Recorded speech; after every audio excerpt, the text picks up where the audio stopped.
آج آپ سب دوستوں کو دعوت دینے کا مقصد یہ تھا کہ کل سپریم کورٹ کے معزز جج مسٹر جسٹس مظہر علی اکبر نقوی صاحب نے سپریم کورٹ میں اپنی ایک آئینی درخواست دائر کی ہے، جس میں انہوں نے سپریم جوڈیشل کونسل کے اندر کی جو کارروائی ہے اس کو چیلنج کیا ہے اور اس کے اوپر اعتراضات اٹھائے ہیں۔ اس پٹیشن کے اندر جس طریقے سے جسٹس نقوی نے حقائق کو مسخ کرنے کی کوشش کی ہے اور قوم کو گمراہ کرنے کی کوشش کی ہے اپنے اوپر لگے ہوئے الزامات کی بابت، ان الزامات کی وضاحت کرنے کے لیے جو ہے وہ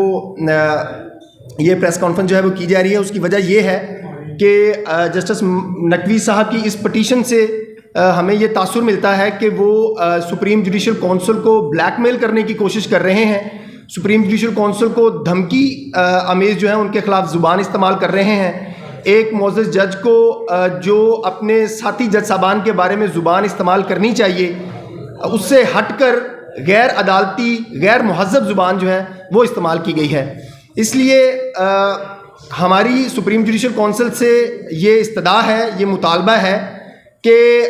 جسٹس نقوی صاحب کا جو دباؤ ہے یا جس طرح سے وہ پروپیگنڈا کرنے کی اور کروانے کی کوشش کر رہے ہیں، اس کو نظر انداز کیے بغیر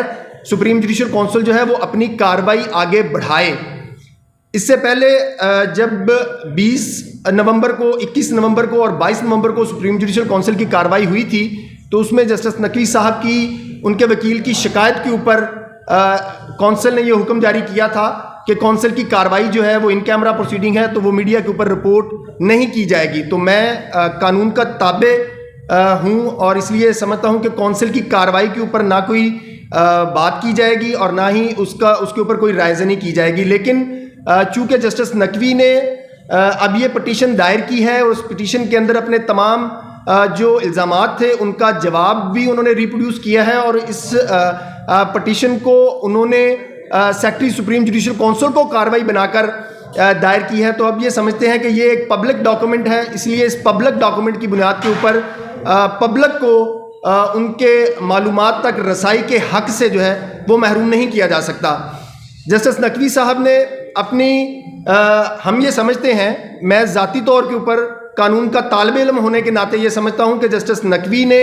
اپنی اس پٹیشن میں الزامات کا جو جواب دیا ہے، دراصل انہوں نے یہ تمام اپنے الزامات جو ہیں وہ تسلیم کر لیے ہیں کہ انہوں نے ایک دھوکہ دہی کے ذریعے، فراڈ کے ذریعے اور ایک مسلسل قسم کی ہینڈلنگ کے ذریعے، انفلوئنس کے ذریعے سینٹ جونز پارک کا جو بنگلو نمبر 100 ہے، پراپرٹی ہے 3.5-4 کنال کی، وہ انہوں نے خریدی۔ جسٹس نقوی صاحب نے اپنے اس جواب میں یہ بھی تسلیم کر لیا ہے کہ جس فراڈ ڈگری کی بنیاد کے اوپر انہوں نے وہ پراپرٹی خریدی، اس پراپرٹی کا بھی ان کو خریداری سے 6 مہینے پہلے علم ہو چکا تھا۔ یہ جسٹس نقوی صاحب نے اپنے اس جواب میں تسلیم کیا ہے۔ جسٹس نقوی صاحب نے یہ فرمایا ہے کہ دسمبر کے اندر، دسمبر 2021 میں فروخت کنندہ جو چودھری شہباز ہے اس کا ان سے رابطہ ہوا۔ یہاں پر سب سے اہم سوال یہ پیدا ہوتا ہے کہ جب جسٹس نقوی صاحب یہ تسلیم کر رہے ہیں کہ دسمبر 2021 میں سول کوڈ کی ڈگری لے کر ایک بندہ میرے پاس آیا اور اس نے کہا کہ میں آپ کو یہ پراپرٹی بیچنا چاہتا ہوں، تو اس سول کوڈ کی ڈگری کے ساتھ وہ سارا ریکارڈ لگا ہوا تھا، جس سے یہ بات ثابت ہوتی تھی کہ اس ڈگری کے اندر جو کو پلینٹف ہے، جو دوسرا درخواست گزار ہے بچہ حسن شہباز، وہ دسمبر 2021 کو بھی نابالغ تھا۔ اس کے ساتھ وہ ایف آر سی لگا ہوا ہے، جس ایف آر سی کے اوپر حسن شہباز کی ڈیٹ آف برتھ جو ہے وہ 3 جون 2004 مینشن ہے۔ تو یہ کیسے جج صاحب ہیں جو اپنے جواب میں یہ کہہ رہے ہیں کہ مجھے پتہ تو چل گیا تھا دسمبر میں کہ یہ بندہ مجھے پراپرٹی بیچنا چاہتا ہے، لیکن مجھے یہ نہیں پتہ چلا کہ جو بیچنے والے ہیں وہ قانونی طور کے اوپر فروخت کرنے کا حق بھی رکھتے ہیں یا نہیں۔ اور اب جسٹس نقوی صاحب یہ فرما رہے ہیں کہ میں وکٹم ہوں، میرے ساتھ فراڈ ہوا ہے، میرا کوئی قصور نہیں ہے۔ یہ خریداری اگر کوئی عام بندہ کرے تو اس کے حد تک تو یہ مفروضہ تسلیم کیا جا سکتا ہے کہ اس کے ساتھ اس کو قانونی پیچیدگیوں کا نہیں پتہ تھا، اس لیے جو وہ فروخت کنندگان ہیں اور یا جو خریدنے والے ہیں ان کے درمیان کسی قسم کی کوئی قانونی خامی رہ گئی۔ لیکن ایک سپریم کورٹ کی سطح کا جج جو ہے وہ ایک ڈسپیوٹڈ پراپرٹی خرید رہا ہے, ایک ٹیمپرڈ پراپرٹی خرید رہا ہے, اور یہ کہہ رہا ہے, اور قانونی تقاضے پورے کیے بغیر خرید رہا ہے, اور وہ یہ کہہ رہے ہیں کہ میرے ساتھ فراڈ ہو گیا, مجھے کسی نے دھوکے میں رکھا. اگر جسٹس نقوی صاحب کی یہ بات تسلیم کر بھی لی جائے تو جو انہوں نے اپنی 200 سے زائد صفحات کی یہ پٹیشن دائر کی ہے, اس پٹیشن کے ساتھ انہوں نے تمام چیزیں جو ہیں وہ منسلک کی ہیں, اور سپریم جوڈیشل کونسل کے نوٹسز, اپنا ریکارڈ, اب ساری چیزیں, لیکن جو چیزیں وہ حذف کر گئے, جو چیزیں ریکارڈ کے اوپر آئیں گی جس کی بابت سپریم جوڈیشل کونسل کو انکوائری کرنی چاہیے, کیونکہ ابھی یہ معاملہ انکوائری کی سٹیج کے اوپر ہے, لیکن انکوائری سے پہلے ہی جسٹس نقوی صاحب جو ہیں انہوں نے رونا شروع کر دیا ہے, شور مچانا شروع کر دیا ہے کہ مجھے کیوں بلایا سپریم جوڈیشل کونسل نے. پہلے ہم سیاستدانوں سے تو یہ ٹرم سنتے تھے کہ مجھے کیوں نکالا, اب سپریم کورٹ کا جج بھی یہ رو رہا ہے کہ مجھے کیوں بلایا. بہت اچھا ہوتا اگر جسٹس نقوی صاحب وہ تمام بینک سٹیٹمنٹس جو ہیں وہ بھی اپنی اس پٹیشن کے ساتھ لگا دیتے, تاکہ پتہ چلتا کہ جب انہوں نے گلبرگ کی پراپرٹی خریدی تو کس بینک کے ذریعے کتنی ٹرانزیکشن میں خریدی, وہ بینک سٹیٹمنٹ بھی ساتھ لگا دیتے. پھر آگے جسٹس نقوی نے وہ پراپرٹی گلبرگ والی جس کو فروخت کی وہ کس بینکنگ چینل کے ذریعے فروخت کی, وہ بینک سٹیٹمنٹ بھی ساتھ لگا دیتے. اگر جسٹس نقوی صاحب خود کو اتنا معصوم سمجھتے ہیں تو وہ ساتھ لگا دیتے. پھر یہ کینٹ کی پراپرٹی جو ہے یہ جس بینک اکاؤنٹس کے ذریعے اس کی ادائیگی کی گئی ہے وہ بھی ریکارڈ کے اوپر لگا دیتے. لیکن چونکہ جسٹس نقوی صاحب کے پاس کوئی جواب نہیں ہے اپنے ان الزامات کا, اس ٹیمپرڈ پراپرٹی کو خریدنے کے لیے فیک منی ٹریل کریٹ کرنے کا, تو اب انہوں نے پبلک کو گمراہ کرنا شروع کر دیا ہے اس طرح کی آئینی پٹیشن کے اندر مختلف طرح کے اعتراضات لے کے. اس لیے ہم یہ سپریم جوڈیشل کونسل سے یہ مطالبہ کرتے ہیں کہ سپریم جوڈیشل کونسل کو جو جسٹس نقوی صاحب کو مہلت دی گئی تھی کہ آپ اس اپنا 14 دن کے اندر شوکاز نوٹس کا جواب جمع کروائیں, دوسرے شوکاز نوٹس کا, جس دن سے وہ شوکاز نوٹس کا مدت پوری ہوتی ہے اس کے بعد سپریم جوڈیشل کونسل جو ہے وہ اپنی کارروائی کو آگے بڑھائے, کیونکہ یہ پاکستان کی تاریخ کا پہلا ایسا مقدمہ ہے جس میں کسی جج کا ٹھوس قانونی شواہد کی بنیاد کے اوپر احتساب ہونے جا رہا ہے. اس کے بعد جسٹس نقوی صاحب نے اپنے اس جواب میں یہ بھی تسلیم کر لیا ہے کہ ہاں مجھے پتہ چل گیا 21 نومبر کو سپریم جوڈیشل کونسل کی کارروائی کے دوران مجھے پتہ چلا کہ جو اس پراپرٹی کی اصل مالکہ تھی ڈاکٹر بسمہ وارثی, اس کے 2 دوسرے بچے بھی ہیں. تو سوال یہ پیدا ہوتا ہے کہ جسٹس نقوی صاحب نے 21 تاریخ سے لے کے آج کے دن تک اور اس پٹیشن کو دائر کرنے سے پہلے جس بندے نے ان کے بقول ان کے ساتھ فراڈ کیا ہے اس کے خلاف کوئی قانونی چارہ جوئی کی, تو اس کا آنسر ہے نو. اس کا جواب اس وجہ سے انکار میں ملے گا کیونکہ جسٹس نقوی صاحب نے اپنے اس جواب میں یہ بھی تسلیم کیا ہے کہ ہاں میرے سامنے اس خاتون ڈاکٹر بسمہ وارثی کا کیس جو ہے وہ سال 2012 میں آیا تھا. ہم نے اپنی کمپلینٹ میں, اپنی شکایات میں اس بات کو الج کیا ہے کہ جسٹس نقوی صاحب کی اس پراپرٹی کے اوپر نظر سال 2012 سے تھی. سال 2012 میں جج صاحب کے نالج میں آیا کہ یہ ایک ٹیمپرڈ ڈسپیوٹڈ پراپرٹی ہے اور اس کو اونے پونے داموں جو ہے وہ خریدا جا سکتا ہے. اس کے بعد سے لے کے جتنی کاروائی چین جو ہے وہ جاتی جا کر جسٹس نقوی صاحب کی خریداری تک جا کر جہاں پر ختم ہوتی ہے اس کے صرف بینیفیشری جو ہے وہ جسٹس نقوی صاحب ہے اور کوئی بینیفیشری نہیں ہے. یہ پراپرٹی ایک کروڑوں مالیت کی پراپرٹی ہے. ہمارے اندازے کے مطابق, ہماری معلومات کے مطابق, اس علاقے کی مارکیٹ ویلیو کے مطابق, ہم نے جو سنا, ہم نے جو معلومات اکٹھی کی ہیں اس کے مطابق یہ 40-50 کروڑ روپے کی پراپرٹی ہے جو اس جج صاحب کو 10 کروڑ میں صرف جو ہے وہ یہ خرید لیتے ہیں. اور یہ وہی پراپرٹی ہے جس خاتون نے 2012 میں جج صاحب کے بارے میں جو ہے وہ درخواست دائر کی تھی اور انہوں نے اس درخواست کو خارج فرمایا تھا. ہماری گزارش یہ ہے, اب ہم نے اپنی سپریم جوڈیشل کونسل میں جو اضافی دستاویزات جو ہیں وہ جمع کروائی تھی, ان دستاویزات میں ایک 2007 کا ایک دعویٰ جو ہے وہ بھی ہم نے ریکارڈ کے اوپر لے کے آئے ہیں اور اس کی بابت جسٹس مزار نقوی صاحب نے اپنی پٹیشن کے ساتھ شکایات تو تمام منسلک کی ہیں اور ریکارڈ کا سارا جواب دیا, لیکن قوم کو گمراہ کرنے کے لیے اصل حقائق جو ہیں وہ پھر چھپا گئے ہیں. جو خاتون مرحومہ تھی ڈاکٹر بسمہ وارثی, اس کی طرف سے 2007 کے اندر 2007 کے اندر ڈاکٹر بسما وارسی کی طرف سے سول کورٹ میں اندر ایک دعویٰ دائر ہوتا ہے جس میں وہ یہ کہتی ہیں کہ میری والدہ اور میرے والد وہ شیعہ مسلک سے تعلق رکھتے تھے جو فوت ہو چکے ہیں، اور لہٰذا مجھے جو ہے ان کا وارث ڈکلیئر کیا جائے۔ اب یہ قانونی بات ہے کہ اگر سنی مسلک کے میں کسی کو وراثت منتقل کرنی ہو اور وہ صرف ان کی آگے صرف ایک ہی اولاد ہو، بیٹی ہو، تو پھر وہ پراپرٹی جو ہے وہ باقی وارثان کو بھی جاتی ہے۔ لیکن شیعہ مسلک کے اندر یہ قانون ہے، یہ روایت ہے کہ اگر خاتون کا یا کسی فیملی کا، کسی کپل کا بیٹا نہ ہو، صرف بیٹی ہو، تو پھر ساری جائیداد جو ہے وہ بیٹی کو ٹرانسفر ہوتی ہے، اور وہاں سے لے کے چیزوں کو کنیکٹ کرنا شروع کریں تو آ کے پھر وہی جج صاحب جو ہیں وہ اس پراپرٹی کو خریدتے ہیں، اور وہ بھی اسی مسلک سے تعلق رکھتے ہیں جس مسلک کو ڈکلیئر کروایا گیا۔ جو شخص فوت ہو گئے اس کے بارے میں اس کی اولاد کیسے ڈکلیئر کروا سکتی ہے کہ میرا باپ جو ہے وہ فلاں مسلک سے تعلق رکھتا تھا یا وہ فلاں مذہب سے تعلق رکھتا تھا؟ وہ اپنی زندگی میں اگر اس مسلک اور مذہب سے تعلق نہیں رکھتا تھا تو اس کا مطلب یہ ہے کہ اس کی اولاد کو کوئی حق نہیں پہنچتا کہ وہ اپنے متوفی والدین جو ہیں ان کے مذہب اور مسلک کو تسلیم کروانے کے لیے عدالت سے کسی قسم کی ڈگری لے۔ اور چونکہ یہ ڈگری وراثت اور پراپرٹی کی بابت لی جا رہی تھی تو یہ ڈگری بھی سول کورٹ کی مصدقہ میرے پاس موجود ہے، اس کی ان اٹیسٹڈ کاپیز جو ہیں وہ ہم نے سپریم جوڈیشل کونسل میں پرووائڈ کی تھیں۔ اس میں وہ دعویٰ بھی بالکل ویسے ہی فراڈ کے دعوے کے طریقے سے دائر کیا گیا اور انٹرٹین کروایا گیا جس طریقے سے وہ وراثتی دعویٰ جو ہے وہ جعلی ڈگری جو ہے وہ جاری کی گئی۔ اس مسلک کی تبدیلی کے دعوے کے اندر بھی جو خاتون تھی ڈاکٹر بسما وارسی، انہوں نے اپنے چچا زاد بھائی، اپنے خالہ زاد بھائی جن کو اس پراپرٹی سے حصہ جا سکتا تھا ان کو بیچ میں جو ہے وہ وارثین ان کو پارٹی نہیں بنایا، صرف اکیلے خفیہ طور کے اوپر ایک دعویٰ دائر کیا، مسلک تبدیل کروایا، اس مسلک کی تبدیلی کی بنیاد کے اوپر اپنے نام پہ پراپرٹی کروائی، بعد میں اس کو ان کے فوتگی کے بعد اس کے ہسبینڈ نے ایک جعلی ڈگری کی بنیاد کے اوپر جو ہے وہ جسٹس نقوی صاحب کو فروخت کر دیا۔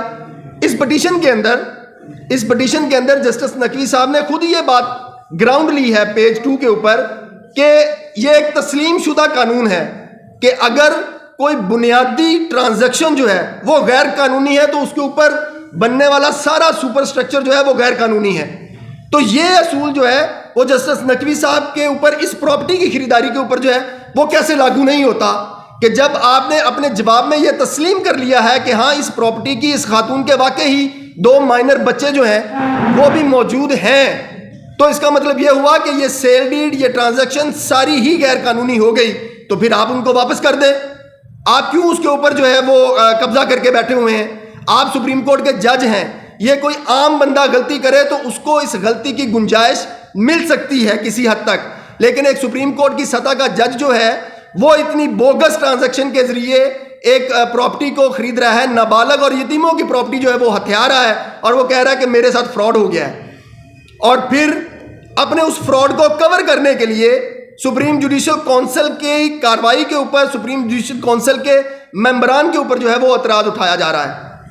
میری سپریم جوڈیشل کونسل سے یہ بھی مطالبہ ہے کہ سپریم جوڈیشل کونسل جو ہے وہ جسٹس نقوی کی اس پوری پٹیشن کے تمام مواد کا ایک ایک فقرے کا نوٹس لے، کیونکہ ہماری دانست کے اندر، میری دانست کے اندر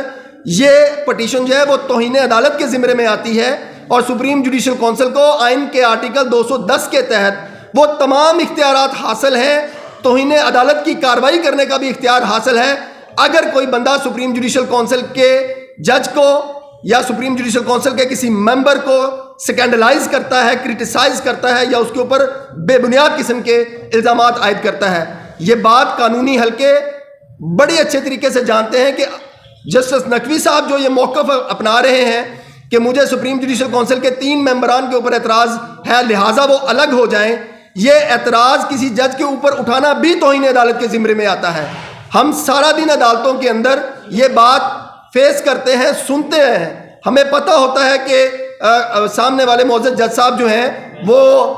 پریجوڈس ہیں، وہ غصے میں ہیں، وہ میرے خلاف فیصلہ کر سکتے ہیں، ان کا مائنڈ کسی ٹرانزیکشن کے اوپر, کسی کیس کے اوپر, کسی لا کے اوپر میرے کیس کے خلاف جاتا ہے, لیکن ہم اس کے اوپر اعتراض نہیں اٹھاتے. کیوں؟ کیونکہ یہ بات قانون میں لکھی ہوئی ہے کہ آپ جج کے اوپر, کورٹ کے اندر, کونسل کے اندر اعتراض نہیں اٹھا سکتے. یہ توہین عدالت کے زمرے میں آتا ہے. تو ہماری سپریم جوڈیشل کونسل سے بڑے ادب سے یہ گزارش ہے کہ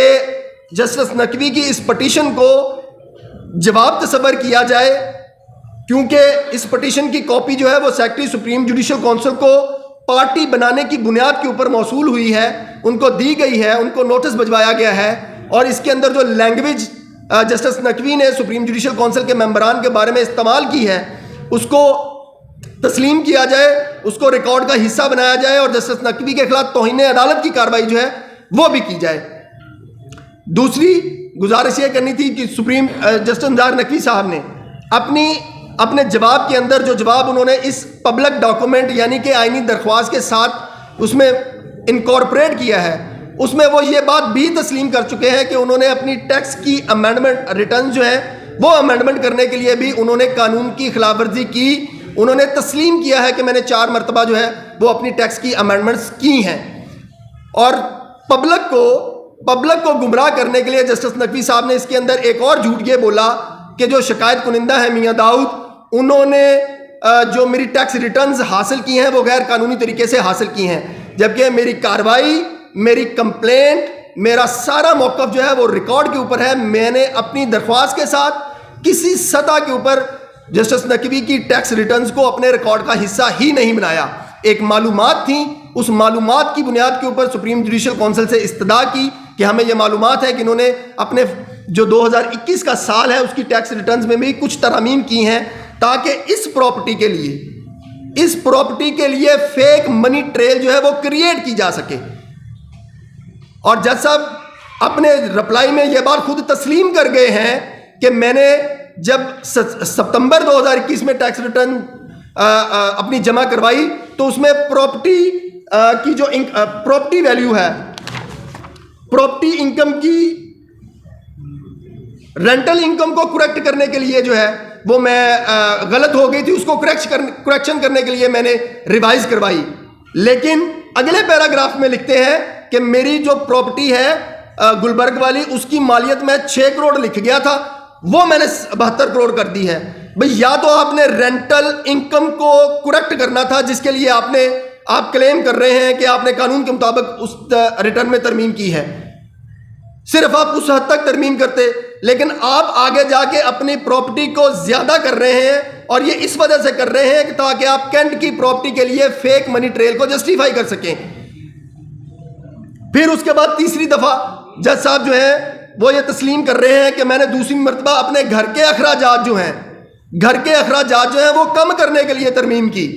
پھر تیسری جگہ پہ لکھتے ہیں کہ میں نے تیسری ترمیم جو ہے وہ اپنی 2 گاڑیاں جو ہے وہ بیچ دی تھی, ان کا ریکارڈ نہیں بیچ میں ڈکلیئر لکھ دی تھی, لیکن وہ میں پہلے بیچ چکا تھا, اس کو کرنے کے لیے. سوال یہ پیدا ہوتا ہے کہ ایک معزز جج جو ہے انکم ٹیکس آرڈیننس کی دفعہ 114, 115, 116 اس کی خلاف ورزی کرتے ہوئے اپنی انکم ٹیکس ریٹرنز جو ہے وہ ان میں ترمیم کر رہے ہیں, اور پھر کہتے ہیں کہ مجھے کیوں بلایا. بھئی آپ سپریم کورٹ کے جج ہیں, آپ ہمارے ٹیکسوں کے پیسوں سے تنخواہ لیتے ہیں, مراد لیتے ہیں, آپ کے اوپر ایک الزام ہے, اس الزام کی ابھی انکوائری ہونی ہے. ممکن ہے کہ آپ جو ہے وہ سچے ثابت ہو جائیں, لیکن آپ انکوائری تو ہونے دیں. آپ سپریم جوڈیشل کونسل کے سامنے جو ہے اس کے اوپر اس کو اسکینڈلائز کرنے کی کوشش کر رہے ہیں. آپ اپنی بدتمیزی پر مبنی لینگویج جو ہے وہ اپنی اس پٹیشن کے اندر یوز کر رہے ہیں. یہ سپریم کورٹ کے جج کا جو ہے وہ لیول ہے. اور اگر یہ بات تسلیم کر لی جائے, فرض کر لیں کہ قانونی طور کے اوپر بھی جسٹس نقوی صاحب جو ہیں وہ اپنی انکم ٹیکس ریٹرن جو ہیں وہ ترمیم کرنے کا اختیار رکھتے تھے, اور ان سے 4 مرتبہ یہ غلطی ہوگی, تو صرف اس ایک بنیاد کے اوپر جسٹس نقوی صاحب کو سپریم کورٹ سے نکال دینا چاہیے کہ جو جج اپنی انکم ٹیکس ریٹرن جو ہیں وہ احتیاط سے سبمٹ کرنے کا اہل نہیں ہے, وہ میرے اور آپ کے اور دنیا کے پاکستان کے مقدر کے فیصلے کیسے صحیح کر سکتا ہوگا. جو جج جو ہے وہ اپنے ساتھ ہونے والا فراڈ جو ہے اس کی بابت وجہ نہیں ہے کہ میں اپنی پراپرٹی کیسے خرید رہا ہوں, وہ لوگوں کے ساتھ جو فراڈ ہو رہے ہیں ان کے بارے میں کیسے صحیح فیصلہ کر لے گا. تو ہماری سپریم جوڈیشل کونسل سے یہ گزارش ہے کہ جسٹس نقوی نے یہ جو طریقہ کار اختیار کیا ہے اس پٹیشن کے اندر دھمکی امیز اور بدتمیزی پر مبنی پٹیشن دائر کر کے اس کا نوٹس لیا جائے اور جسٹس نقوی صاحب کے بارے میں جو انکوائری ہے اس کو آگے فردر پروسیڈ کیا جائے، کیونکہ ہمیں خدشہ ہے کہ جسٹس نقوی صاحب ہر طریقہ آزمانے کی کوشش کریں گے کہ ان کی جو انکوائری ہے وہ کسی طریقے سے رک جائے۔ اس لیے ہماری گزارش ہے ایک اور بات جو کل اس پٹیشن سے جسٹس نقوی صاحب کے کچھ حامی لوگوں نے غلط جو ہے وہ پروپیگیٹ کرنے کی کوشش کی کہ جسٹس نقوی صاحب نے اپنی اس پٹیشن کے اندر اوپن کورٹ کے اندر کارروائی چلانے کی استدعا کی ہے۔ میں ایک مرتبہ یہ پہلے بھی چیلنج کر چکا ہوں اور میں پوری قوم کے سامنے، پورے میڈیا کے سامنے جسٹس نقوی صاحب کو اوپن چیلنج کر رہا ہوں کہ آپ اس پٹیشن کو چھوڑیں، آپ استدعا کریں سپریم جوڈیشل کونسل کی کارروائی کو اوپن چلایا جائے، دودھ کا دودھ پانی کا پانی ہو جائے گا۔ اگر آپ سچے ہوئے تو آپ جو ہے وہ سپریم جوڈیشل کونسل جو ہے وہ آپ کو بری کر دے گی، اور اگر میاں داؤد غلط ہوا تو میں والنٹیئر کر رہا ہوں کہ آپ سپریم جوڈیشل کونسل سے استدعا کیجئے گا کہ میاں داؤد کے خلاف کارروائی کی جائے۔ لیکن آپ قوم کو گمراہ کرنے کے لیے جو ہے وہ آپ کی پٹیشن کے اندر یہ موقف بھی نہیں ہے کہ میری کارروائی کو اوپن چلایا جائے، لیکن آپ میڈیا سے یہ پروپیگیٹ کروا رہے ہیں کہ میں نے اوپن کورٹ میں کارروائی چلانے کی استدعا کی ہے۔ آپ اگر اتنے ہی جسٹس نقوی صاحب جو ہیں وہ سچے ہیں تو وہ سپریم جوڈیشل کونسل کی کارروائی کو اوپن چلانے کی کارروائی کریں اور اس کو لائیو سٹریمنگ کریں، دودھ کا دودھ پانی کا پانی ہو جائے گا۔ گزارش یہ ہے کہ جسٹس قاضی فائز عیسیٰ صاحب کا کیس اور جسٹس نقوی صاحب کا کیس، اس میں زمین آسمان کا فرق ہے۔ وہ فرق کیا ہے؟ جسٹس قاضی فائز عیسیٰ صاحب کے خلاف جو ریفرنس دائر کیا گیا تھا وہ حکومت کی طرف سے دائر کیا گیا تھا، اور حکومت نے جن بنیادوں کے اوپر ریفرنس دائر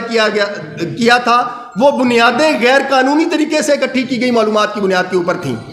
اس بنیاد کے اوپر جسٹس قاضی فائز عیسیٰ صاحب نے اپنے مقدمے کو سپریم کورٹ کے اندر چیلنج کیا، اور جو ان کے اوپر الزامات تھے ان الزامات کی بابر انہوں نے سپریم کورٹ کے اندر، یا شاید ان کی اہلیہ نے سپریم کورٹ کے اندر کہا تھا کہ ہماری تو ایک چیز کی منی ٹریل سپریم کورٹ کی ویب سائٹ کے اوپر پڑی ہوئی ہے، تو پھر ہمارے خلاف یہ ایلیگیشن لگایا کیوں گیا؟ اور پھر جسٹس نقوی صاحب کا بڑا بنیادی گراؤنڈ یہ تھی کہ انہوں نے فیض آباد والا دھرنا کی ججمنٹ دی جس کی بنیاد کے اوپر ان کو ٹارگٹ کیا گیا۔ میرا سوال یہ ہے کہ جسٹس قاضی فائز عیسیٰ صاحب نے تو آئین اور قانون کی بلندی کے لیے، بالادستی کے لیے ایک فیصلہ دیا تھا، اور ان کے خلاف حکومت تھی جس کے اوپر بدنیتی کا الزام جو ہے وہ لگایا جا سکتا ہے۔ آپ مجھے بتا دیں، پاکستان کا کوئی پاکستانی بتا دے، کوئی کورٹ رپورٹر بتا دے، کوئی وکیل بتا دے کہ جسٹس نقوی نے آج کے دن تک ایسا کوئی فیصلہ دیا جس سے آئین کی بالادستی ہو، جمہوریت کی بالادستی ہو، اور جس سے یہ تاثر ملے کہ کوئی غیر جمہوری قوتیں ان کے خلاف سازش کر رہی ہیں۔ یہ ریکارڈ کی بات ہے کہ جسٹس نقوی صاحب نے تو آئین توڑنے والے اور جمہوریت کے دشمن کے حق میں فیصلہ دیا، تو ان کے خلاف کسی نے کیا سازش کرنی ہے؟ اور دوسری بات کہ دوسرا فرق کیا ہے، جسٹس قاضی فائز عیسیٰ صاحب کے خلاف جو ہے حکومت کمپلینر تھی، یہاں پر تمام بار ایسوسییشنز عام بندہ، عام وکیل کمپلیننٹ ہے۔ عام وکیل کے اوپر آپ بدنیتی کا الزام نہیں عائد کر سکتے۔ آپ جو بھی الزام عائد کریں گے حکومت کے یا جس طرح کے بھی آپ الزامات کرتے ہیں، ان کو ان بندوں کی ان چیزوں کی ضرورت نہیں ہے، اور اگر فرض کر لے یہ بات تسلیم بھی کر لی جائے کہ یہ آپ کا الزام درست بھی ہے، یہ ٹھیک بھی ہے، اس کو ہر طریقے سے تسلیم کر لیں، تو کیا آپ بطور پاکستانی یہ نہیں سمجھتے کہ کیا اس کے باوجود بھی کسی جج کو یہ حق ہے کہ وہ یتیم نابالغ بچوں کی پراپرٹی ہتھیا لے، بلیک میلنگ سے، دباؤ سے، جعلی ڈگریوں سے اس کا مسلک تبدیل کروا کے ہتھیا لے؟ اگر آپ مجھے بھی سزا دے دیں لیکن اس پراپرٹی کا تو فیصلہ کر دیں، یہ تو فیصلہ کر دیں کہ یہ جج صاحب نے کیوں خرید لی۔ ممکن ہے آپ کا الزام درست ہو، اور پھر سب سے بڑی بات یہ سپریم کورٹ کے جج ہیں جنہوں نے قانون پہ عمل درآمد کرنا ہے۔ انکم ٹیکس آرڈیننس کی سیکشن 75A کہتی ہے کہ آپ 50 ملین اور 1 ملین سے اوپر کی جو آپ نے ایسٹس خریدنے ہیں اس کی بینکنگ ٹرانزیکشن کے علاوہ ٹرانزیکشن نہیں کر سکتے، یہ قانون کی خلاف ورزی ہے۔ تو جج صاحب نے کیوں کر لی؟ اس وجہ سے کر لی کہ اس وقت معزز جسٹس نقوی صاحب جو ہیں ان کو سارا پروسیس جو ہے وہ نوازا گیا۔ جس